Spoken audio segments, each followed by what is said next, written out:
Hello there, I'm Adam Paul Morgan, and thank you for clicking on to what is a opening of The Legend of Zelda, the Twilight Princess HD.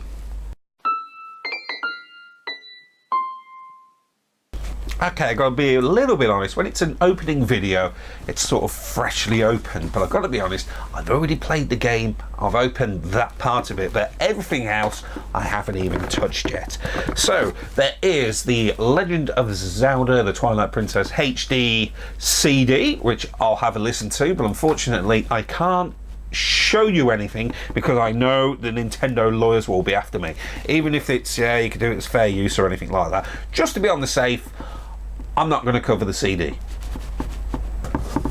But the creme de la creme of this limited edition is not necessarily the box, but this amiibo, which this amiibo will allegedly, according to Nintendo, work well with the next title coming in the Zelda series. As and when that game comes out, I don't know. I haven't used this. It's not open yet. But when you got the tools, we're going to get in there. And yes, I'm one of these people who like to collect these things and not open them. But just for the purposes of the game, I'm going to open it.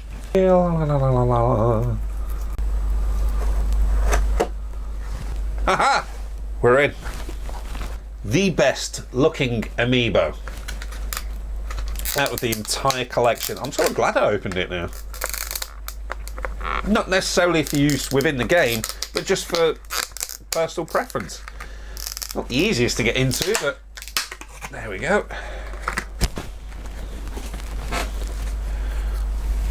Look at that. I hope my camera, if I get out of the way. Look at that. That is absolutely incredible. There's a lot of weight in that compared to some of the other amiibo as well. And there's the backhand. People ask me, why don't you just leave it in the box and still transfer the data from the amiibo and the control pad still in the box? Well, you can't, because in this there has been included a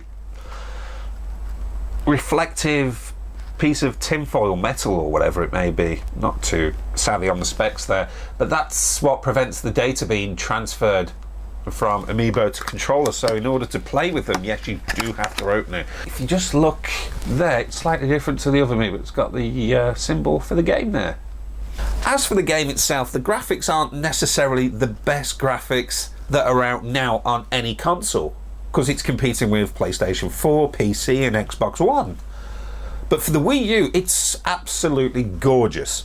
The controls are absolutely well improved than the Wii version, and yes, there is some motion controls when using the slingshot and other things like that within the game, but it's much better than the motion controls on the Wii. Remember this? Yeah? Battery's always going. I found this the one thing that distracted me the most when I played the Twilight Princess originally. This thing, you know, it was always coming up, oh, you're too close to the sensor, you need to pull back, you're not aim pointing at the TV screen and things like that when you're using your archery or any other weapon within the game. Just feel like with Nintendo at the moment, all they're doing is going back to their original games, re-releasing them or doing a remastered version. They've done this with Ocarina of Time, Majora's Mask, Twilight Princess, which is this one in HD, and they've done it with the Wind Waker HD. All are absolutely brilliant games, and if I could only ever play one game series between now and the end of time, Ocarina of Time, it would be the Legend of Zelda series. I'd be happy with that. I could play these games for hours, and you do play these games for hours in order to complete them. But with the new Zelda game on the horizon, not much has been revealed about it just yet, but I wonder how much will this little beauty of an amiibo affect and work within the new game. Only time can tell. Of course, you've got the other current amiibo. You've got the links that will give you extra hours. You have the Princess Zelda that can give you extra hearts, and you've got the Ganondorf where enemies can give you double damage than what you normally can.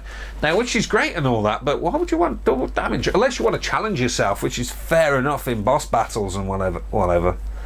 But myself, I'll probably just be sticking to the hearts and arrows ones.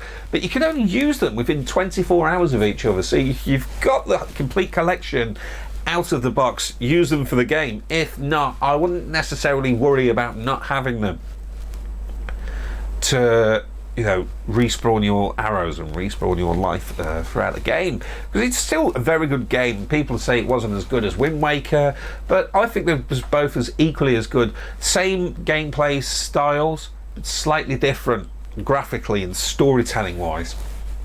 Both very good games, and I'm really looking forward to playing the new game for the Wii U. Could it be coming out for the NX? We don't know. Only time will tell. I'm Anna Paul Morgan, and thank you for clicking on. Do apologise about the sore throat. I've not been particularly too well the past couple of days.